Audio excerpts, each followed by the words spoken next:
Terperanjat saya di dalam press conference kamu di peringkat ASEAN baru-baru ni, yang mana kamu seolah-olah tak faham apa yang telah dititahkan oleh Sultan Selangor. Saya pun faham.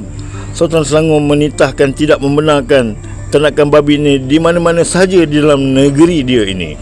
Apatah lagi kita ni sebagai seorang Islam, kita patutnya tanya pada ulama-ulama yang mana haram ataupun halal kita melakukan benda ini. Sedangkan kita ni pula negeri Islam, apatah lagi telah dititahkan oleh tuanku kita. Saya tengok kamu begitu taksub dengan DAP. Kamu sepatutnya taksublah pada apa yang telah diwajibkan oleh Allah SWT. Hidup kita ni sementara, PMF. Kau menunjukkan pada kami betapa bahayanya cara pemerintahan kau ini.